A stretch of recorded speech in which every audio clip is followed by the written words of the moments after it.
se concentrer sur le débat. Je vous le dis, je suis là pour choquer. Si tu me dis que Rudy Garcia, il a le niveau pour entraîner le Napoli, alors Balerdi, il a le niveau pour jouer au Real Madrid. Rodrigo, sa hype, elle a duré, 2 matchs la saison dernière. Mbappé, aujourd'hui, il est plus populaire que l'équipe de France et que Didier Deschamps. Mbappé, demain, il monte au créneau. Il dit Deschamps, c'est une pompe. Il faut un changement d'entraîneur. T'es sûr que 48 heures après Deschamps, il va sauter. Mais je sais pas con, Dédé. Que Laurenti pense que le mec, il dépense 1 euro, il meurt. Je suis allé me faire la compil que ça dit. La compil, elle a duré 2 minutes, il n'y avait pas grand chose. C'est souvent les 3 bonnes tacles, je suis revenu, je me suis dit, attends, il y a que ça dans la compil. Guardiola, meilleur coach de l'histoire. C'est même pas le meilleur coach de l'histoire du Barça. Il faut arrêter avec Payet, c'est un grand joueur. Alex Ferguson, c'est juste un Giroud qui a eu beaucoup de moyens. C'est pour ça qu'il a réussi. Pendant des années, on se faisait dérouiller à chaque gros match. Ça fait penser à Rudy Garcia. Le match, il va débuter. Les 11 sur le terrain, ils vont se caguer dessus. On va sortir les popcorn, on va observer tout ça. On va tous mourir. Moi, j'y crois pas. On va se faire éliminer comme des putes. J'en suis sûr. J'ai déjà tout prévu. Le paquet de mouchoirs. Je veux pas avoir ça. Si t'enlèves le championnat anglais, allemand, espagnol, italien, portugais, lituanien, la Ligue 1, c'est le meilleur championnat européen. Mbappé, c'est un remplisseur de brouettes. Par contre, quand il faut aller trousser les grosses équipes, malheureusement, c'est lui qui se fait remplir.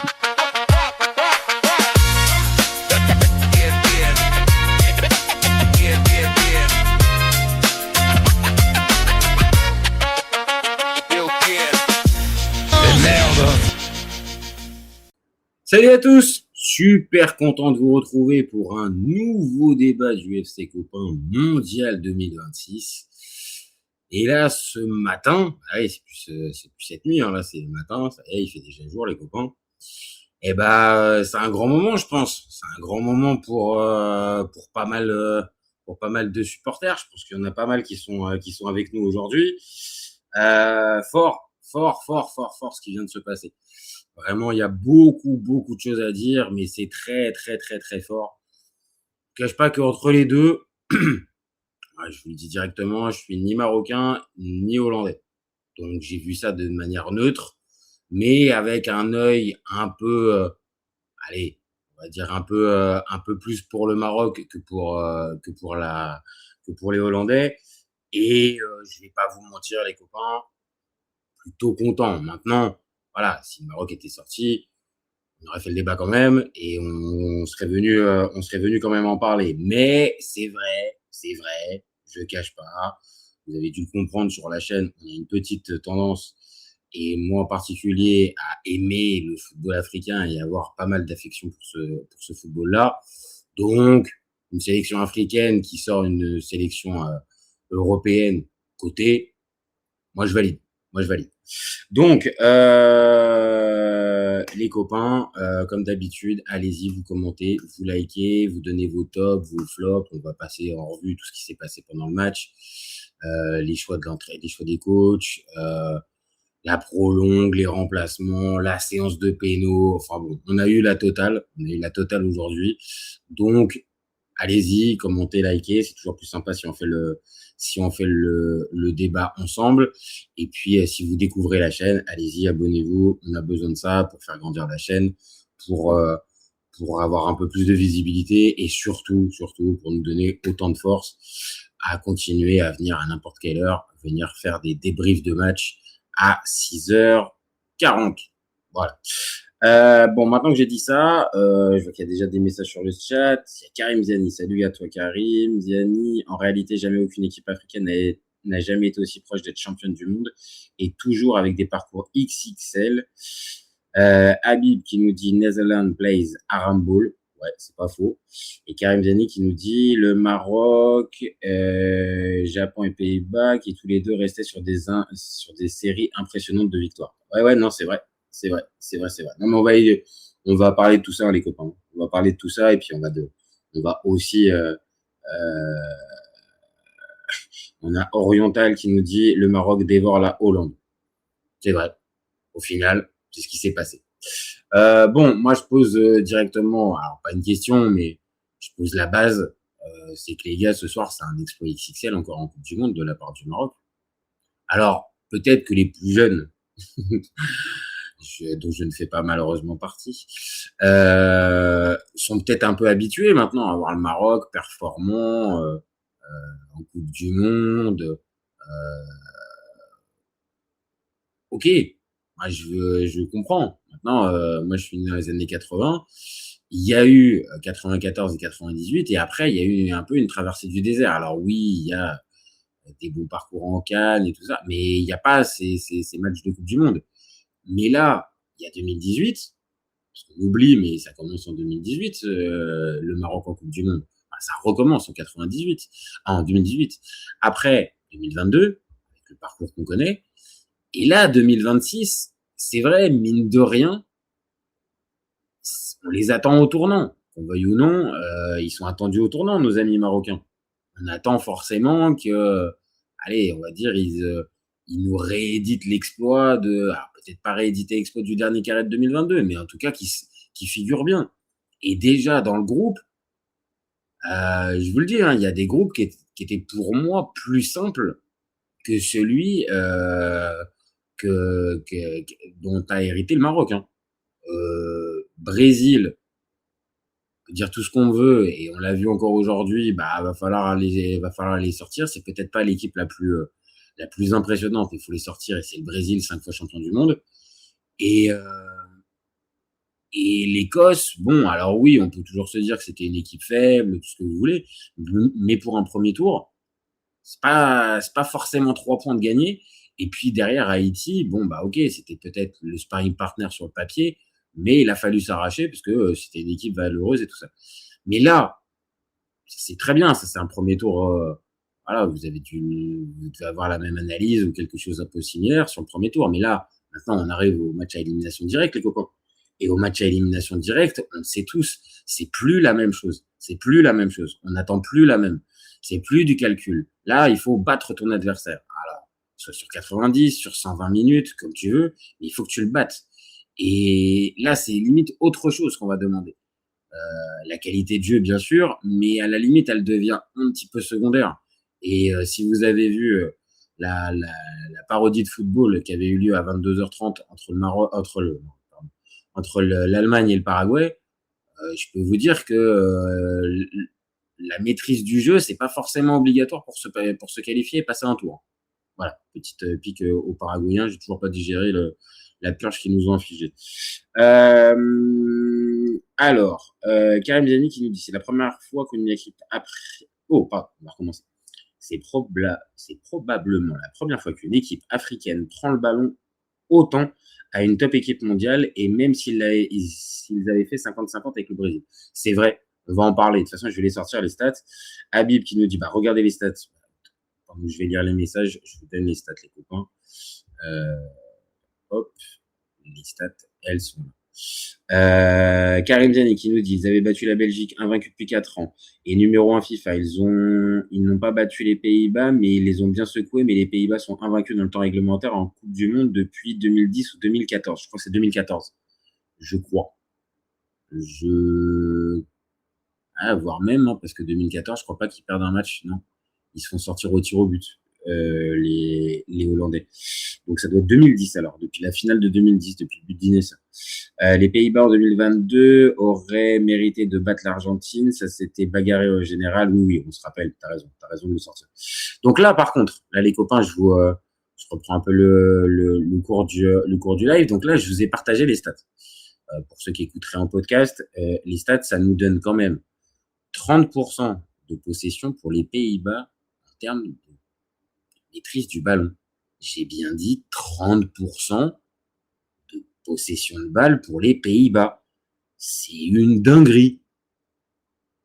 Alors, je sais bien qu'on n'est plus sous, on va dire, même si Cruyff n'a pas a jamais entraîné les Pays-Bas, mais on n'est pas dans ce type de dogmatisme chez les Hollandais en 2026.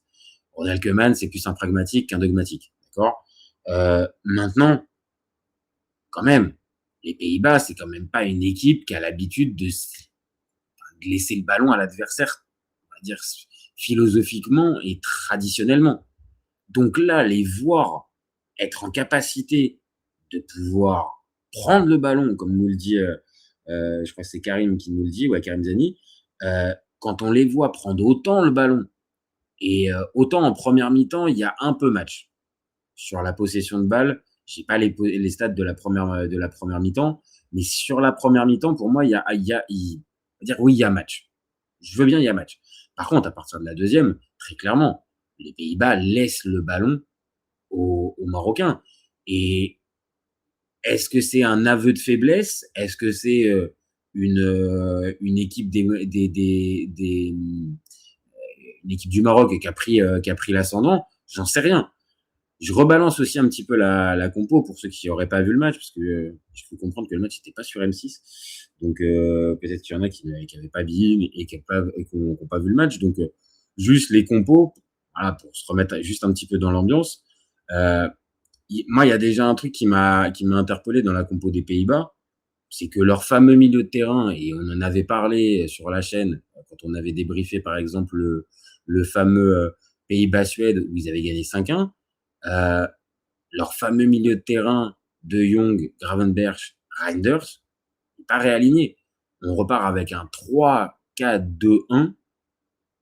Je sais pas, je pense qu'il voulait peut-être être un peu plus sûr que Man dans son animation défensive, en passant avec 3 défenseurs, Ake, Van Dijk et Van de Ven. Ça pouvait s'entendre, mais tu te prives. Moi, je trouve ça quand même un peu bête. Tu te prives au final d'une de tes pièces maîtresses, non pas Reinders forcément, mais Reinders, De Jong, Gravenberch, qui avait bien fonctionné pendant les 3 matchs. Alors oui, peut-être que ça t'offrait pas les mêmes garanties défensives que ce que pouvaient apporter Ake, Van Dijk et Van de Ven. Mais bon, après, c'est un choix à faire, hein. Il a opté pour ce choix-là. Mais autant pour la première mi-temps, je peux entendre, parce que clairement, le Maroc, les Pays-Bas font jeu égal avec le Maroc, donc ça peut totalement s'entendre. À partir de la deuxième, je vous le dis clairement, le Maroc confisque la balle et il y a des longues séquences de possession de balle où, franchement, on se pose la question, on se dit, mais les Pays-Bas, en fait, ils ont décidé de subir, en fait. Et c'est ce qui s'est passé, en fait. C'est réellement ce qui s'est passé, parce que quand on regarde, pareil, c'est que les stats à dire de l'intégralité du match, et quand on regarde les stats, franchement, il y a rien d'anormal, en fait. Parce que là, on parle de la possession de balle, mais regardez les XG. Les XG, 1,40 pour le Maroc, 0,23.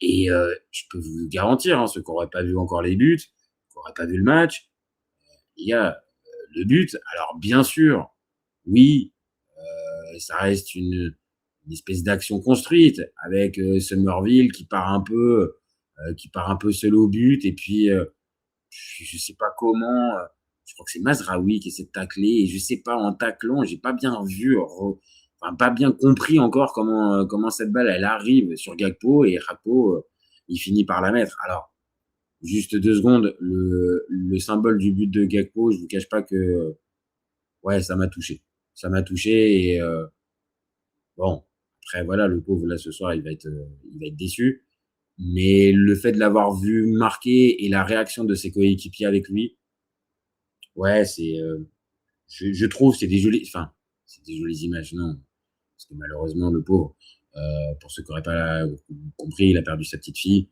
qui était toute petite, et donc voilà, il n'était pas forcément au max, je pense, pour faire ce match, et on l'a vu très ému, très très ému. Donc bon, voilà, c'est au moins des jolis symboles qu'on peut faire, et on va pas continuer là-dessus. Mais je comprends pas à la limite comment, on va dire, cette balle revient sur Gakpo, et après Gakpo avec Bounou qui sort un tout petit peu en retard, mais c'est même pas une sortie en retard de Bounou. Voilà, c'est juste que la balle lui tombe au bon endroit au bon moment, et que Summerville, je sais même pas s'il essaye réellement de la passer. Il faudrait que je revoie l'image plusieurs fois, mais je sais pas, sur tous les plans qu'on donne. D'ailleurs, ça me donne l'occasion de dire que la réalisation pendant cette Coupe du Monde, c'est une catastrophe. C'est vraiment une catastrophe. Des actions qui nous enlèvent, des plans larges à n'en plus finir. Enfin, c'est pas dynamique. J'en suis à regretter ma Ligue 1+. Donc, c'est pour vous dire. Bref, donc non, quand les Pays-Bas viennent à marquer, je reprends les stats.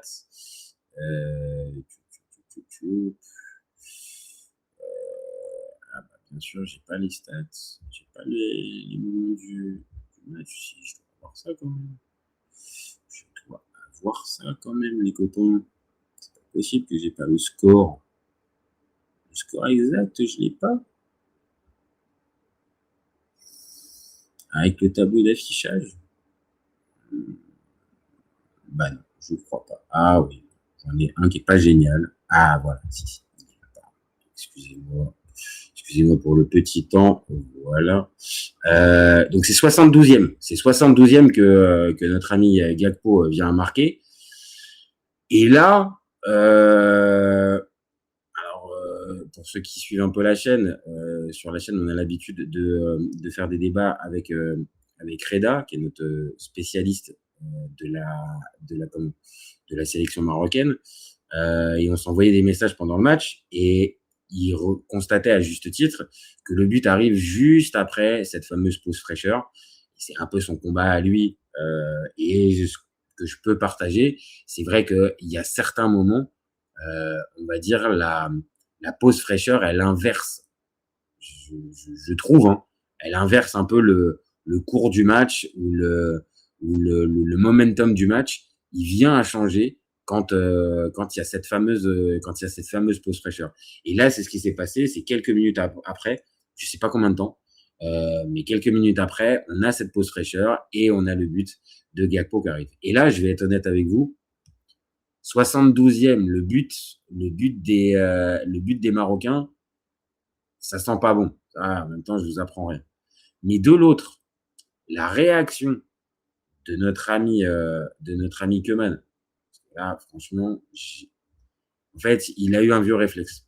Après, ce qui peut se comprendre, ça serait pas le premier, mais il a eu un vieux réflexe. Et son réflexe, ça a été assez vite, pas assez vite, parce que au final, il n'y a pas de changement après le but, mais on a justement Koopmeiners et Weghorst qui rentrent à la 71e. Premier changement. Donc, Ake sort, Koopmeiners à la place, et Brobbey à la place de Weghorst. On est sur deux types de numéro 9, on est sur du poste pour poste. Mais par contre, une fois qu'il va y avoir le but, là, on va avoir la sensation, en tout cas, que les Pays-Bas vont encore plus défendre. Ils vont encore plus rester derrière. Et à ce petit jeu-là, je vous cache pas, les copains, c'est évident. Les Pays-Bas ont tellement laissé le ballon aux Marocains. Je vais pas vous dire que c'est après justice, mais c'est un peu le cas quand même. C'est un petit peu le cas. C'est-à-dire qu'en fait, à force de vouloir jouer un peu l'épicier, c'est ce que j'ai l'habitude de dire. Ma fille m'entendrait, me dirait, mais papa, pourquoi tu dis ça sur les épiciers? Non, c'est pas méchant, les épiciers, les copains. C'est juste une mentalité de gagne petit, en fait. Le gagne petit, c'est, que tu partes pas en embardé fantastique à 1-0, un quart d'heure à jouer, je comprends. Ça, pas de problème. Mais de là à fermer comme ça, non. Je pense que c'était pas le meilleur choix, et ça s'est avéré ne pas être vraiment le meilleur choix. Alors qu'à l'inverse, logiquement, comment il s'appelle, Wahabi, il va tenter quoi? À ce moment-là, il va tenter d'apporter autre chose pour aller essayer d'arracher les égalisations. Donc on a Salah Eddin, je sais pas si j'ai bien mis l'accent, mais bon, je crois quand même, qui rentre à la place de Chadi Riyad. Donc on est quand même sur autre chose, un autre profil. Salah Eddin, je vous mens pas. Et Chadi Riyad, c'est deux manières différentes. Et là, c'est un joueur qui peut peut-être porter un peu plus le ballon, qualité de dribble, qualité de vitesse et de percussion. On peut avoir quelque chose d'intéressant avec lui. On a Jessim Yassine qui rentre 4 minutes après, et ça, c'est un signe fort. Il rentre à la place d'un Brahim Diaz. Et Brahim Diaz, les copains, je vous cache pas que va falloir qu'on en parle un tout petit peu de son match, mais c'est pas bon. C'est pas bon, son match à Brahim Diaz. Voilà. On a El Mourabet qui rentre à la place de Bouhaddi. Alors ça, par contre, j'ai pas compris. Ok, El Mourabet a une qualité technique, j'ai pas envie de dire supérieure à Boadi, mais peut-être qu'on peut avoir quelque chose de cet ordre-là. Je peux entendre. Par contre, là où j'ai quand même un tout petit peu de mal à comprendre, c'est que Boadi, pour moi, à ce moment-là, c'est pas un mauvais match. Hein. C'est pas un mauvais match. Donc, est-ce que c'est un choix vraiment plus offensif, sachant qu'El Mourabet, dans ce qu'on a pu voir de lui à Strasbourg, c'est pas un joueur, c'est un joueur qui joue devant la défense, hein. Donc qui est clairement pas un 6 à l'ancienne, une sentinelle, est-ce que vous voulez, mais ça reste un bon, ça reste plutôt un défensif. Donc le faire rentrer à sa place, je sais pas. Et puis alors, il nous fait le tout pour le tout. Moi, j'ai appelé Raimi un peu plus tôt, quand il y a eu l'ouverture du score. Notre ami Reda me disait que non, il valait mieux encore attendre un petit peu. Donc, c'est ce qu'il a fait. Et à la 86e, il sort Ounahi à la place de Raimi. Et il fait sortir El Khanous, très discret. J'ai trouvé quand même très discret dans ce match, à la place de Chemsdin Talbi. Je sais pas si j'arrive à bien le dire, mais j'ai essayé. Et les gars, ça a porté ses fruits. Parce que le centre pour la tête de Diop, c'est Talbi qui le fait. Alors oui, je vous dis pas que c'est passe décisive, il avait vu la passe laser et ce que vous voulez. N'empêche que c'est lui qui vient à faire ce centre magnifique. Et puis alors, je vous invite à écouter la réaction d'Issa Diop, franchement ultra nature, mais vraiment ultra nature, qui dit, j'avoue, je sais pas ce que je foutais là en fait.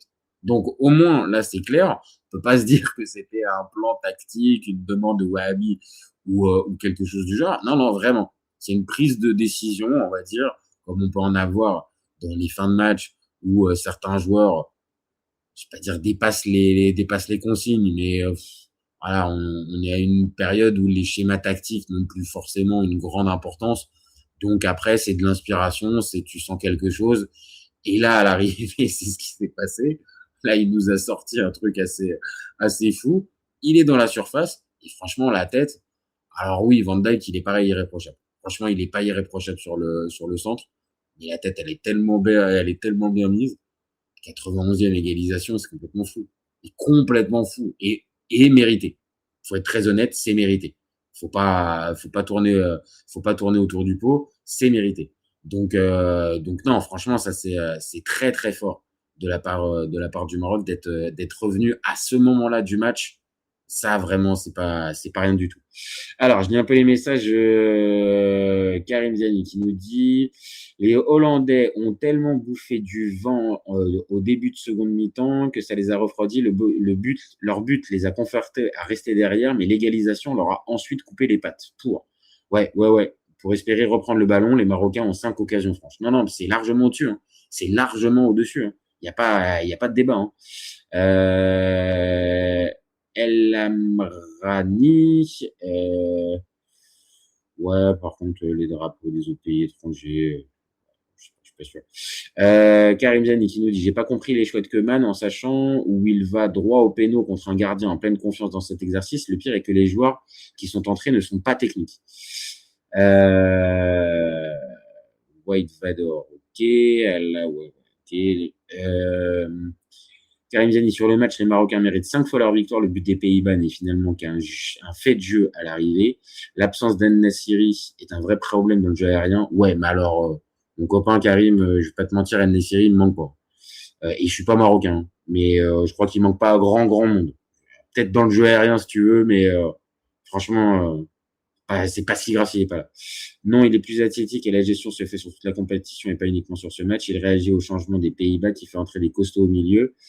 Il est là parce que En-Nesyri est pas là. Écoute. Moi, je te dis, je reste sur mon idée, mon copain. En-Nesyri qui soit pas là, c'est pas forcément un mal. C'est peut-être un peu dur, mais voilà. Donc après, après cette petite dinguerie de légalisation à la fin du temps réglementaire. Et nos amis hollandais, ils sont repartis sur la même chose. Hein. C'est-à-dire que sur la prolongue, ils se sont pas dit on va aller tenter un truc. Hein. Ils sont restés exactement sur le même modèle. Exactement.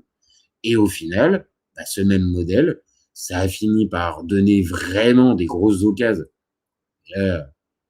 Moi qu'appelez Raimi à rentrer, ou en tout cas un neuf à rentrer, pas à la place de Saibari, mais en complément. Et que Saibari peut-être soit en soutien ou sur un côté, mais que Saibari peut-être aide un peu plus l'équipe. Il avait peut-être en plus moins de jus. Et qu'un vrai neuf rentre. Bon, El Karabi, c'était compliqué son entrée son match contre Haïti. Bon, ouais, Raimi. Et c'est ce qui se passe. Hein. Je sais pas à quelle minute, à quel moment, mais Raimi, il en a une. Alors, on va pas être méchant et dire juste, qu'est-ce qu'il a loupé. Il y a deux choses. Déjà, la première, c'est qu'il va se la créer. Parce que le crochet qu'il va mettre, je sais plus le défenseur, mais franchement, il va très, très bien passer son adversaire. Et derrière, à sa décharge, même si après, on pourra toujours dire qu'il pouvait la tirer différemment, Verbruggen, le gardien hollandais, il fait un sacré arrêt à ce moment-là. Hein. Franchement, c'est fort. Pour moi, c'est un arrêt de classe. Attends, peut-être que je me trompe, mais pour moi, c'est un arrêt de classe qu'il fait. Mais oui, Raimi, là, il loupe son moment. Et forcément, louper son moment quand t'es un numéro 9, compliqué. Maintenant, il s'est accroché et il s'est tellement accroché que pendant la séance de péno, les copains, je vais pas spoiler encore parce qu'on arrive à la fin du déroulé du match, mais bon, ça a rattrapé le copain. Maintenant, voilà, sur cette fin de deuxième, sur cette fin de prolongue, il n'y a pas grand chose à dire, quoi. En fait, le Maroc continue d'avoir des situations. Les Pays-Bas commencent à se faire à l'idée d'aller jusqu'au péno. Et donc, on a l'impression qu'ils actent définitivement que ça va aller se faire dans cette séance de jeu. Et ils tentent plus grand chose. Et même au niveau des changements, bon, je sais même pas s'il y va avec conviction, notre ami Keman. Je sais même pas, quand il fait rentrer Kluivert, je sais même pas, c'est juste du poste pour poste. Et De Jong qui rentre à la place, et De Roon qui rentre à la place de Jong. Pour moi, ouais, on est quand même sur deux profils largement différents. Donc, quand tu fais rentrer De Roon à la place de Jong, c'est quand même que tu veux aller chercher à stabiliser le résultat. Donc, pour moi, oui, quand je vois ça, je me dis, bon, les Pays-Bas, ils essayent de tenir le maximum. Et je vois les Marocains qui continuent, même si c'est un peu désordonné, c'est un petit peu, on va dire, ça déconne encore un petit peu. Ouais, il y a quand même ouais, l'envie d'aller arracher la victoire, en fait. Et c'est ça que j'ai bien aimé, en fait, dans cette équipe marocaine, c'est que pendant tout le temps, ils ont essayé d'aller chercher cette fameuse victoire, et ils sont récompensés au final. Et ça, pour moi, mine 2, c'est pas rien. Franchement, c'est pas rien du tout. Donc après, bon, c'est logiquement les copains. Une fois que on a dit que le Maroc était un peu maladroit, mais qu'ils étaient volontaires, mais qu'ils étaient maladroits dans le dernier geste, et je pense aussi un peu fatigués. Bon, vous avez compris comment ça s'est terminé. Hein. Ça ne peut, ce type de match-là, de toute façon, se terminer que par des pénaux. Voilà, ça ne peut se terminer que par ça. Et là, à ce petit jeu-là, on a eu quand même des dingueries. Alors, faites pas attention au niveau du visuel. Ce qui est vrai, c'est les penalties inscrits et ratés, mais c'est pas dans l'ordre. Donc, on a Cop Miners qui tire le premier. Il trompe Bounou, et juste après, on a El Ainaoui qui vient à louper son péno. Et là, je pense, moi je suis pas supporter marocain, mais je pense que tout un tas de supporters marocains se sont dit, dès le premier, en plus, El Ainaoui, qui jusqu'à présent est irréprochable, fait des matchs pleins, triche pas, Le soir de la finale de la CAN contre le Sénégal, c'est le seul enfin, pour moi, c'est le seul vraiment qui a joué qui a joué au plus haut niveau, alors que c'était un novice dans l'équipe. Enfin, vraiment, El Ainaoui, sur qui ça tombe, je me dis merde. Je me dis vraiment, là, ils sont marrons, en fait. Enfin, là, si même lui, on va dire, avec sa fraîcheur, spontanéité, il y va. Et en plus, il y va. Hein. Il y va pas, il se cache pas non plus. Putain, ça tombe sur la barre. Franchement, très, très dur. Franchement, très, très dur. Et là, bah, ouais, on est parti, comme je vais le dire, sur une séance de péno, ouais, quand même un petit peu folle. L'œil verte va tirer à côté.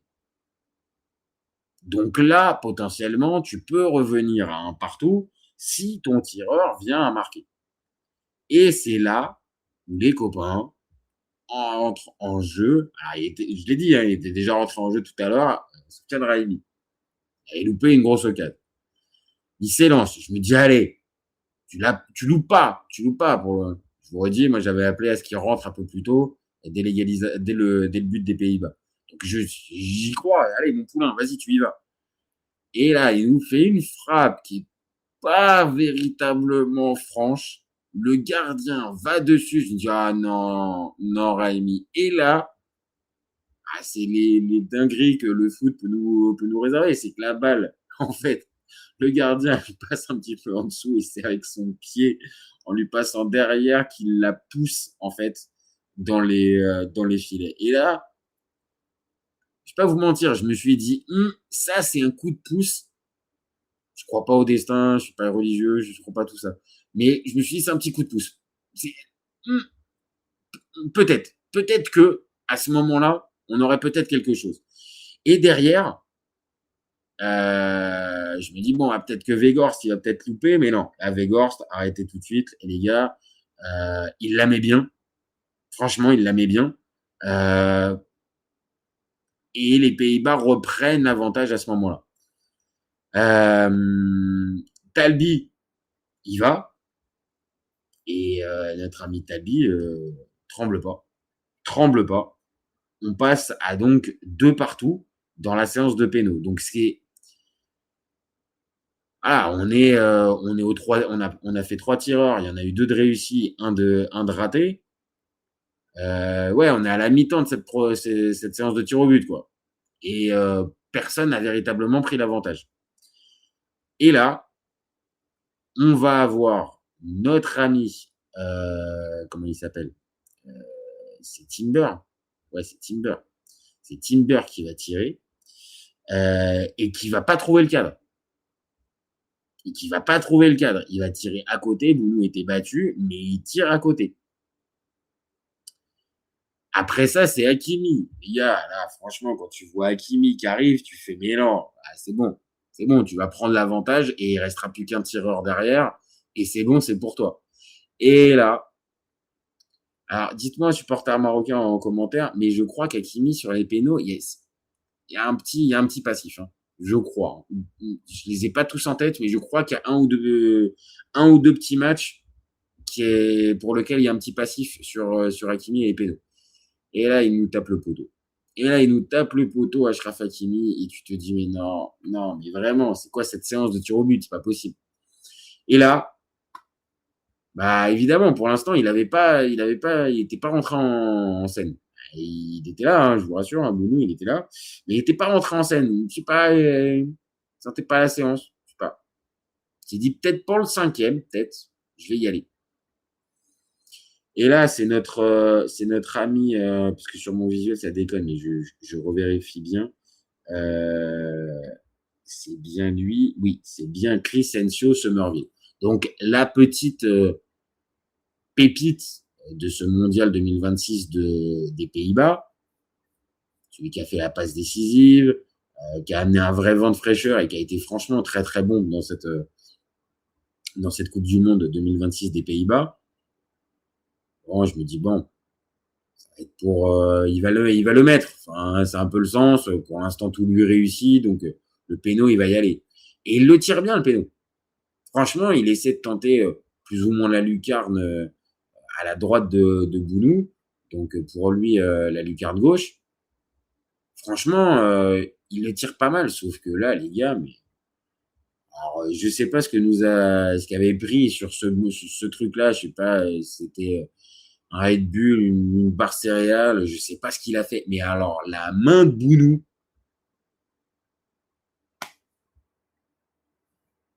les gars, il a mis sa main, il s'est mis en opposition et plus rien. La balle, il vous l'a arrêté direct. Et là, franchement, quand t'as ça, et donc que t'as une balle de match, il faut appeler un chat, à ce moment-là, c'est une balle de match. Balle de match, Saïbari, moi j'y crois. Je vous le dis, je peux peut-être faire le malin maintenant, mais moi honnêtement j'y crois. Et ouais, c'est un peu un symbole. Saïbari, lui aussi, depuis le début de la compétition, il est bon. Depuis le début, on va dire, il est comment? Proactif dans les victoires et dans les comment? Et dans les moments forts du Maroc. Donc je me dis bah si, allez, c'est pour toi. Et c'est ce qui va se passer, les copains. C'est ce qui va se passer. Il va aller marquer tranquillement son but, son penalty, et puis bah il va aller donner vraiment tout son sens à cette victoire marocaine. Et vraiment, si on est je sais pas si le mot d'honnête est véritablement le bon, mais si on est vraiment très factuel, ouais, le Maroc mérite, hein. Franchement, je vous jure, hein, c'est ma sensation, hein. Peut-être que, pareil, je vous dis, peut-être que je me trompe et que je suis un peu trop, je les vois trop un peu avec pas les yeux de l'amour, mais parce que j'ai pas d'affection particulière pour cette équipe. Je l'aime bien, comme je l'ai déjà dit, mais j'ai rien de particulier avec elle. Mais c'est mérité, en fait. C'est mérité. Quand on regarde le match, quand on regarde la manière dont ont joué les Marocains pendant toute la rencontre, bah ouais, les voir passer ce tour-là, je suis désolé, par rapport aux Pays-Bas qui ont très très peu montré durant cette rencontre, c'est mérité chez moi. Pour moi, vraiment, hein, je vous dis, hein, vraiment, pour moi, c'est mérité. Et je pose la question parce que on pose toujours cette question-là dans les débats du FC Copain et dans les débriefs. Pour moi, même si ça s'est terminé au tir au but, pour moi, celui qui a gagné la bataille tactique ce soir, c'est Wahhabi, hein. Et si je suis très honnête, moi, je vais vous dire, hein, Wahhabi, là, ce soir, il s'est fait un nom à l'international. C'est-à-dire qu'en Afrique, au Maroc, on le connaissait, bien évidemment. En Afrique, on le connaissait aussi, avec son parcours avec les U20. Mais là, maintenant, ce soir, on a placé un nom sur son visage, sur son travail, sur sa qualité. Et pour moi, c'est pas rien, en fait. Vraiment, je vous jure, c'est pas rien du tout ce qu'il a fait ce soir. On en parle souvent sur la chaîne. Est-ce que cette équipe, elle est en train de progresser par rapport au mandat Walid Regragui? Bah, moi, je vous le dis, franchement, il l'a fait progresser, cette équipe. Il n'y a pas de débat. Il n'y a pas de débat, en fait, chez moi. Franchement, Wahhabi, c'est un entraîneur moderne. Moderne. Donc, moi, j'ai pas vu un entraîneur qui a eu peur, en fait, ce soir. Et même, bien sûr, on pourra dire que les faits de jeu lui ont donné raison et peut-être que si ça avait changé, peut-être que ça se serait pas passé comme ça. Ok, peut-être. Mais il n'empêche que même sur la fin, j'ai pas senti un gars comme Regragui, je suis désolé, mais qui surjoue ou qui est dépassé par l'événement ou qui est dépassé par ses émotions. Là, j'ai vu un gars qui était en maîtrise, qui savait où il emmenait son groupe. Alors peut-être qu'il pouvait se tromper, peut-être. Mais à l'arrivée, c'est pas ce qui s'est passé, en fait. C'est pas ce qui s'est passé. Et on a vu une équipe du Maroc. Bah ouais, mais moi je vous le dis, qui fait plaisir, en fait. Elle fait plaisir, cette équipe. Elle fait véritablement plaisir. Et c'est une équipe qui, en huitième de finale, bah, va falloir la sortir. Hein. Attendez, 2 secondes.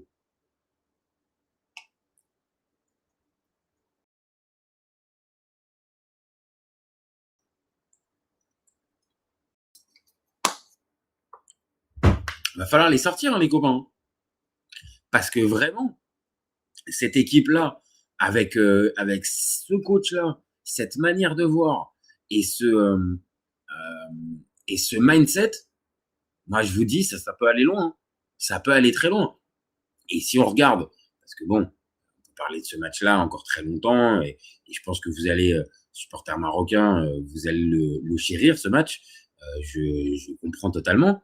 Mais si on regarde un tout petit peu ce qui nous attend, copain, le huitième de finale, c'est le Canada. Donc, Canada, on va pas se mentir, mais le Canada, c'est quand même pas non plus une grosse adversité, les copains. Hein. Quand même, hein. Je me permets. Hein. Donc, est-ce que là, ce soir, les Marocains ont pas peut-être gagné leur place en quart? Faudra jouer le match, hein. Faudra jouer le match. Mais est-ce qu'ils n'ont pas gagné leur place en quart? C'est à voir, hein. C'est vraiment à voir. Donc, c'est pour ça, ce soir, c'est un gros exploit qui est fait. C'est un énorme exploit. Et XXL, quand je le place dans le visuel, les copains, c'est pas pour rien, en fait. Vraiment, ce soir, c'est très fort ce qu'a fait et le Maroc, et Wahbi, et les joueurs, la résilience, revenir dans le temps additionnel, assumer le style de jeu, être courageux dans la prolongation, se procurer les meilleures occasions. Et on parle encore une fois d'une équipe qui joue contre les Pays-Bas. Hein. On parle pas d'une petite sélection qui est un peu frisson pendant cette Coupe du Monde. On parle des Pays-Bas. Hein. Donc, bien sûr que les Pays-Bas 2026, c'est plus aussi compétitif que ce qu'on a pu que ce qu'on a pu connaître par le passé. Mais ne nous trompons pas, hein, quand même. Hein. Ça reste quand même une sérieuse valeur sûre. Et ça reste une référence qui est pas anodine. Voilà.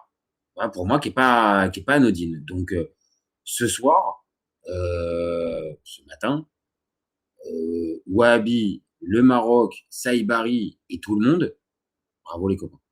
Franchement, bravo. J'ai rien d'autre à dire. Vraiment, c'est bravo. Et je le répète encore, hein, je suis pas marocain, j'ai pas de famille marocaine, j'ai pas d'origine marocaine, je suis amateur de foot extérieur et je suis italien. Donc, vous voyez, c'est difficile pour moi. Mais par contre, oui, ce soir, j'ai pris du plaisir. Et si on doit déterminer la note de la rencontre, les copains, bah, moi, je suis parti sur un 6,5.